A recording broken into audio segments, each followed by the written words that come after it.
Hey, hey, hey, it's the Godfather Minute with me, Alex Robinson. And with me, Andy Robinson. And today we're talking about minute 170. Alex, repeat after me. E minuto. Numero. 170. 170. You got it. All right. You said it with your little Barcelona trill there. Should I have not done that? I understood you. 170. 70. That's it. Okay. I did 70. 70. Yeah. But it's 70. Uh-huh. You got it. So minute 170. 170, Alex. Of The Godfather. It's moving day at the Corleone compound as uniformed men load the family's belongings onto moving trucks. Their work is interrupted by the arrival of the hysterical widow Rizzi. She tearfully accuses Mikey of killing Carlo without considering her feelings about things. So I'm gonna go right to the elephant in the room. Is Connie right? You mean, is she correct in that Michael had him killed? Or is she right to be upset? First of all, don't ask me about my business. And second of all, is she right to? Should Mikey have said, "Hey, listen, Azardi, if we're planning on killing Carlo, you know, is that okay with you?" I'm sorry, Alex. I don't understand your question. Should they have cleared it with Connie first? Should Michael have cleared it with before Connie? they killed Connie? Should they have said, "Listen, we think he killed Sonny, and we think he's involved in Sonny's death, and so because she's like, you didn't even think about me." Oh yeah. Oh man. Well, so if they treated her with the respect of like checking with her and being like, "Okay, are you okay with this?" A, would she have gone along with it, and B, would she then have not been? This is let's role play it, Alex. Okay. This is how I think it'll go down. So I'm Mikey and you're Connie. Okay. Connie, you're my sister, and I love you. I have an important question for you. What's that, Mikey? I have a few questions. First, can I ever lose you? You can never lose your family, Mikey. Even in Sicilian. Thank you. That's my only question. Thank you. Pop Connie. used to say, have other people underestimate your friends, but not overestimate, or something like that. Connie, do you need money? I smudged the ink on my divorce. I gotta get another one. This is like the life and times of Connie Corleone. Like Connie Corleone, this is your life. They bring in all these different people. They bring in Merle, the ghost of Carlo. All right, so we're back in the role play. Connie, I believe your husband, Mr. Carlo Rizzi, had your brother Santino set up and subsequently murdered. And I'm asking your permission. Oh, Mike. Oh, Michael. I'm asking your input. Now, I'm still going to make my own decision, but how do you feel about us killing him? You still don't get it, do you? I killed Sonny. No! I killed Sonny all alone because I got stepped over.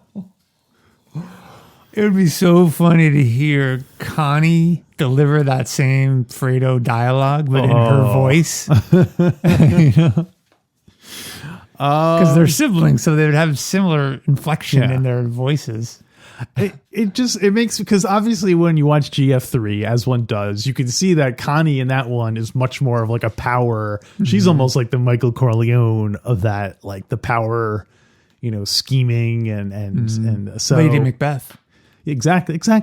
So it makes me wonder if would she have gone along with it? Was it this that made her hardened and what? The only thing people respect is power.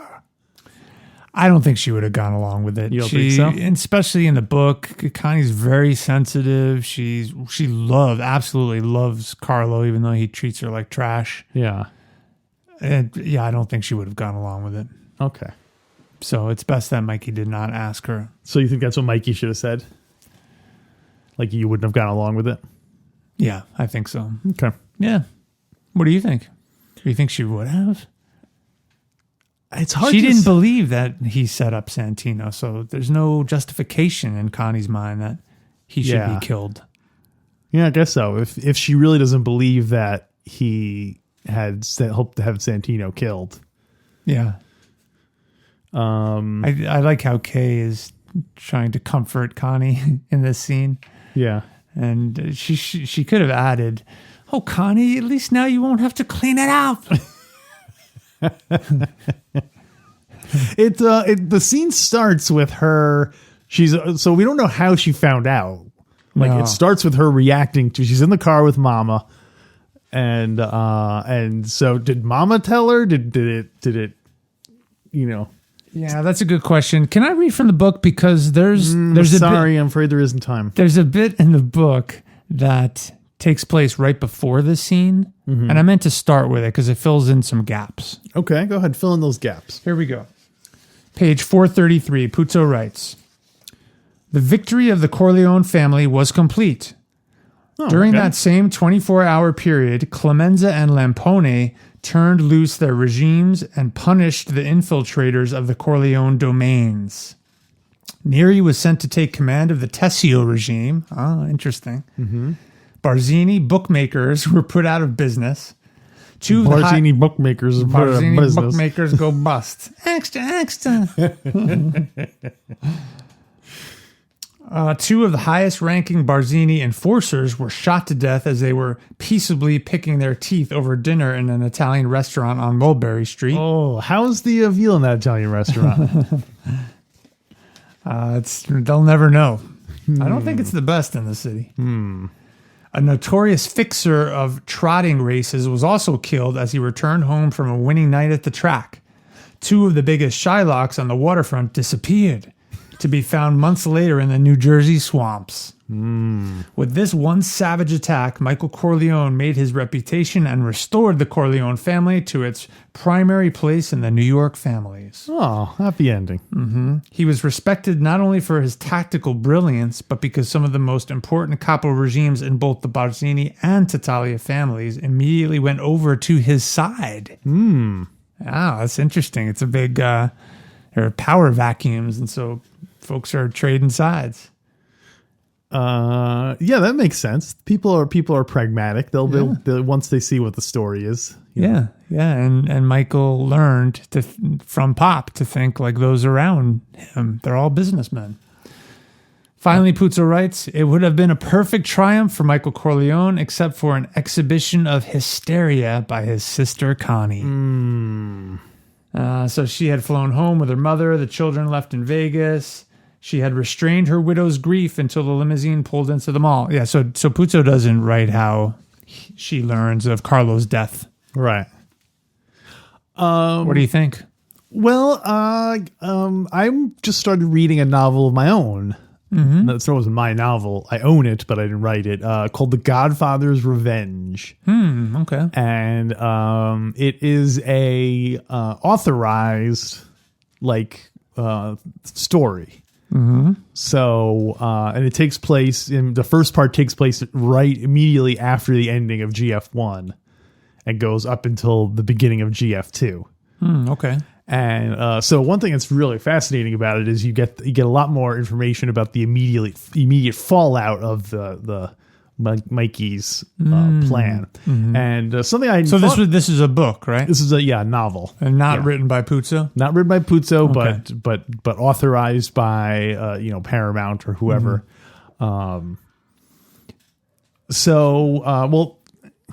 They were coming from the Star Wars universe. One of the things we always get into discussions about is whether something is canon or not. You know what I mean? Like whether it counts. Official news. So do you consider Paramount authorized a sequel? Is that canon? Oh gosh. Like, do you consider the events of The Godfather's Revenge to really have happened to the characters? I don't know enough about it. Right. And I mean, legally, if they own the patents and all that stuff, does that make it official canon? I guess I'd want to know more about precedent. I don't know. President Corleone? It could have been President Corleone. It could have been President Governor Corleone. Well, you would have to go before a judge to show cause, I'm sure. At the very least, you'd have to do that. But so anyway, we'll set aside the canon discussion for now. But so one of the things they talk about is how Carlo's death was handled. Mm-hmm. And I remember you and I were saying, like, do you think they just left his body somewhere? Did they hide him so they would never find him or whatever? Yeah. And in The Godfather's Revenge, they say that no one is really sure who orchestrated the whole killing because they assumed that Tessio, and it was made to look like Tessio and Carlo were victims of like the Barzinis. Like this was a part of the fallout of the war that was going on. You know what I mean? Okay. So, which I thought was kind of interesting because that would make sense for them to try to make it look like someone else. So why does Connie just assume, like, going back to how she found out, why does she assume that Mikey did have him killed? Because I assume even if The Godfather's Revenge isn't canon, they would have made it look like Carlo. They would have tried to cover for Mikey. Yeah. Yeah. So very strange. So that's what I mean. Did someone let it slip? Was like Connie like totally in the dark, and then Mama was just like, "Oh yeah, now that Mikey killed Carlo." Oops. Yeah. Oh. But don't worry, Connie. You can never lose your family, even when they're dead. Well, but wait a minute. I still don't understand why. Wait a minute. Well, what incentive does Michael Corleone have to make Tessio's death look like it was at the hands of Barzini? Doesn't he want to show to everyone around him, hey, I knew this chump was a traitor, and this is what traitors get? Same thing for Carlo. Although with Carlo, you have the Connie thing, so maybe you do want to disguise that. Right. I guess maybe so that Tessio's people would be more inclined to, if they just thought it was just kind of like, I don't know. It's an interesting question. Did you finish the book? I finished that part of it, but they didn't go into any more. So the first part takes place in between GF1 and GF2, and the second part takes place before GF1. Oh, okay. It takes place 1925 to 1946 or whatever. So you kind of get the full range of stuff. So it's really interesting reading the book because obviously as immersed in The Godfather as we are every week, discussing it every week, obviously these characters really, have taken on a life. So one interesting aspect of it is taken on a life. Poor choice of words, Alex. is that it's a sequel. Obviously the book is different than the movie as we might have noticed, but Godfather's Revenge seems like it's a sequel to the movie, not the book. Yeah, that's funny. So, and then Godfather 2 is a screenplay. It was never a book, although the flashback scenes are in the Godfather book. But, why is it called The Godfather's Revenge? I don't know. Oh, you haven't gotten to that part yet? No. I will. I'm reading the book. I'm putting highlights in it. So I figure once I finish it, I'll share some highlights with you. Oh yeah, cool. All the time. So, yeah. So like Fredo, for instance, obviously in the book he's much more of a beefy, a beefy kind of like lunkhead kind of guy. Yeah. Whereas the movie, he's a bit more of like a. So one interesting aspect of the movie, of the book, I'll say, is we learn that Fredo Corleone is having a bit of dalliances with gentlemen on the side. Oh, I think we talked about this at some point. Did we? Yeah, was it in the Godfather Wiki? Or maybe I'm sure the Godfather Wiki comes from these books. Yeah, but I think we talked about many episodes ago, or maybe it was in Omerta or something. Yeah, maybe. Wow. So Pop would not have approved of that. He's old fashioned. Yeah. Right. And so it's an interesting book. Wow. So all right. Yeah. So getting back to minute 170. Yeah, so I've got a couple notes here. Did you notice the sign at the front of the compound? Which one? The one that says sold by Genco Land Company? Genco Land Company. Yeah. What do you make of that? Well, also because we learn in GF2 that that I think Clemenza winds up buying it, doesn't he? And then he does. Frankie Five Angels. Yeah, and then Frankie Five Angels gets it. So I can only assume that this commercial, what do they say, available for future commercial development. I just think that's some kind of scam that they're like they wanted to sell it at a loss or something. So they basically came up. They're looking for every angle, Alex. Yeah, hey, you never know. Yeah. We got a real estate guy, right? Yeah, Might like a deal like that. We got several real estate guys on the payroll. So Connie runs in. She's hysterical. She's Alex. hysterical. She knocks over a couple of the movers on her way in. Mm-hmm. 10 movers. We see 10 movers in these two shots. Really? You counted them? 10? Yeah. Oh my gosh. Yeah, it's a lot of people moving, no doubt. And that's just the ones we see. So I can imagine. Well, I guess if you're Michael Corleone, what are you going to do? Cheap out? Yeah. I got the impression most of them were FBI agents. Oh, trying to get dirt. They're all taking pictures. So Connie runs in, and hysterical. The first scene you see inside the house is Kay in a room with a bunch of movers, and there's a big old barrel in the middle of this living room. Oh, I didn't notice that. And I'm wondering what's in the barrel. It sounded like you were doing the cue for the "What's in the Barrel" song. Yeah, that's right. We don't know what's in the barrel. We don't know what's in the barrel. But seriously, go back and watch it. Is it olive oil? Is it wine? Is it a sealed barrel? It looks like it, and it's on its side, kind of like a. So the flat ends are on the bottom and top. Oh, so like a table almost. Yeah, like a tabletop, but it's huge. Yeah, I don't know. Yeah, it goes up to like Kay's chest or waist. Hey, take it easy. That's it's huge. So anyway, I was just wondering if I didn't find any mention of it. I have to assume that was a way people, I guess, used to move stuff. Oh, so you think there was stuff in there? Yeah, maybe like pillow, maybe like they wrapped up dishes and put them in there or something. I don't know. Put them in the barrel and then sealed the barrel. Yeah, or whatever. Yeah, I thought you meant they were moving liquids of some sort. Oh no, you put other things in barrel besides liquids. Yeah, I know. I always forget about that. I wonder if Paulie's in that barrel. Well, if he is, we would not see him. Yeah. Oh, Carlo's in that barrel. Connie runs right by him. Connie, of course, Michael had nothing to do with it. Look, I'll show you his body. Oh, that's disturbing. She's like sitting on the barrel, totally unaware that her husband's rotting remains are right underneath him. The movers are having trouble moving it. She's like, "Oh, let me help you with that." She's it just feels like dead weight, you know? And Connie goes back to that room. She's crying. She's like, I could still smell its cologne. I thought it was really interesting when Connie is accusing Michael of having Carlo killed. Yeah. The whole time the camera is on Michael. Yeah, I made a note of that. Interesting? We never see her face we just see his reaction to it. Yeah.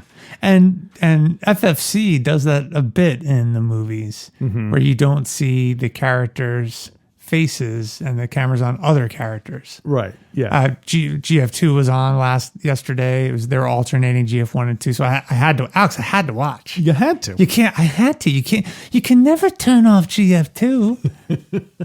And I noticed in GF2 there were a lot of times where FFC kept the camera on Mikey. On characters that were listening to other characters speak. Yeah. And is that common in cinema? I don't know. I don't know. We'll have to pay more attention to it. And it definitely seems like a conscious choice. I mean, the first thing I can think of is that we know kind of what Connie's going to look like because she's bawling and screaming. Yeah. But whereas Mikey, like, his reaction is very important and it's very unusual. And you wouldn't be able to tell what he was doing if they just showed him from the back. So But yeah, it is interesting that I also like that Connie kind of provides the bookend to the opening scene is her wedding, and then this last scene is her accusing her husband or brother of killing her husband. So, so did Carlo have a good life? I think I don't know if we talked about this yet.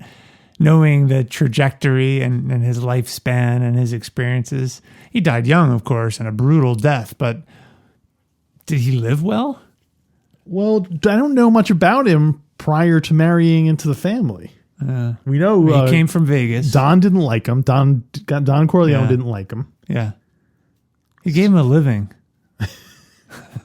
Set him up So I don't know if he was raised in poverty and a low level crook. Was he? I don't know enough about him to. I don't know how he earns his money. I don't know who he is. Set up that clown in a candy store. It's perfect for that clown. Hey, Rags, you're working with him now.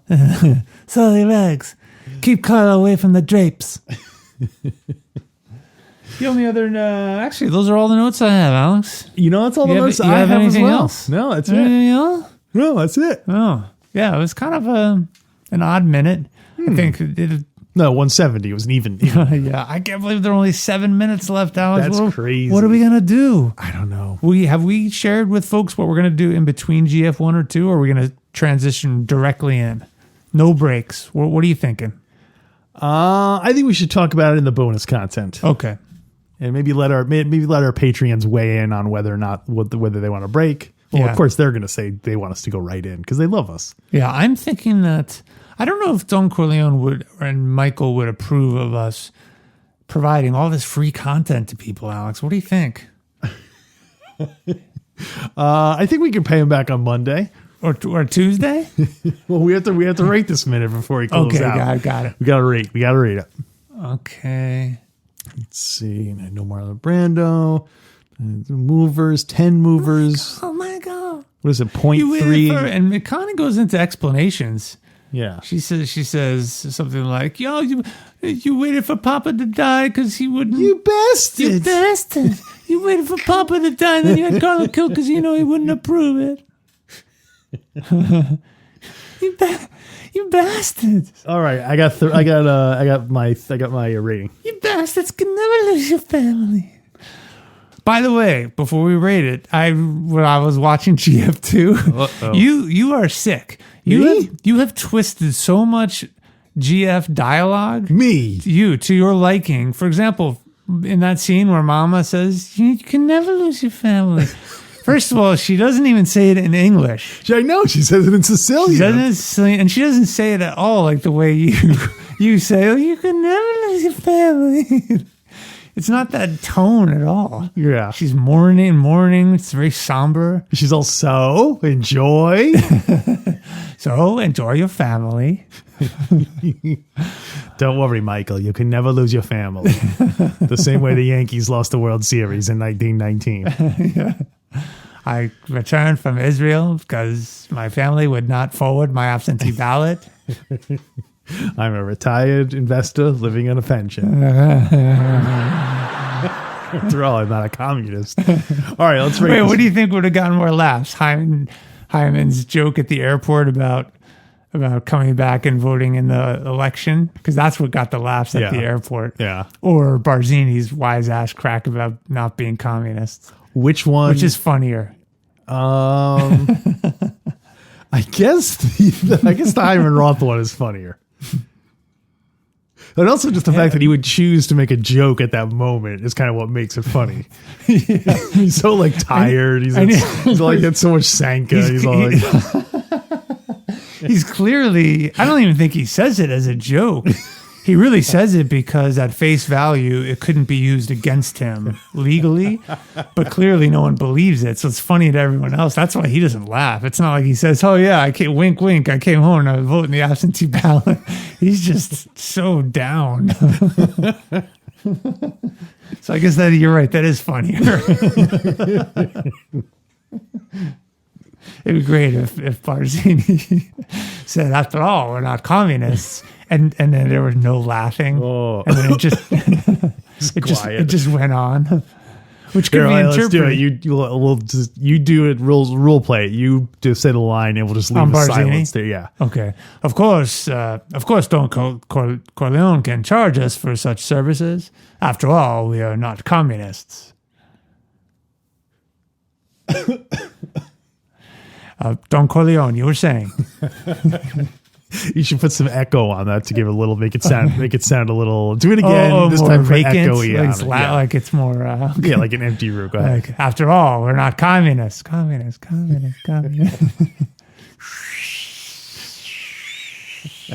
Oh, and they insert a bunch of footage with no talking, just people like staring, because there's some footage already of that in that scene. And Tatali's consigliere whispers to him, but still just totally quiet. I wish I had more Don time in my hits life. the table. Bam. Yeah. But then nothing. All quiet. Yeah. That is great. I wish I had more time in my life. I would recut this whole movie. There just wasn't enough time. All right. What do you want to rate Let's this one? rate it. Here we go. Ready? Yeah, I got mine. 1, 2, 3. Mm-hmm. Yeah, 3. Yeah. 3. Connie is hysterical, and it's interesting. Yeah. Do you know the term hysterical is designed as a sexist insult? Really? Yeah. Where's that come from? Because the when a woman has her uterus removed, it's called a hysterectomy. So it has the same root as hysterical, meaning like, this woman is behaving in an irrational way. She clearly is. My diagnosis is that she is hysterical. Yeah. Because her uterus is making her act crazy. Yeah, but it doesn't have to do with a hysterectomy. It's just related I'm just to saying being a woman. So when we're saying Connie is being hysterical, that's especially interesting. I never thought about that. You don't really hear that much anymore, do you? Hysterical? I think you more hear it in like laughing, like, oh my God, that was hysterical. Yeah. Not so much as panic, like fear. Yeah. So, that joke was hysterical. Yeah. That joke about the woman's uterus, that was hysterical. That was hysterical. Hey, speaking of giveaways, you had you asked me to remind you about some book giveaway. Yeah, in the bonus content, we're going to talk about a book giveaway we're doing. Alex, you can never give away your books. So if you're interested in that, go to godfatherminute.com/support and become one of our Patreon supporters and find out what this mystery book we're giving away is. Wow, I don't know anything about this. You don't know anything about it. You don't know how I make my money. I'm intrigued, Alex. So until next time, you lousy bastard!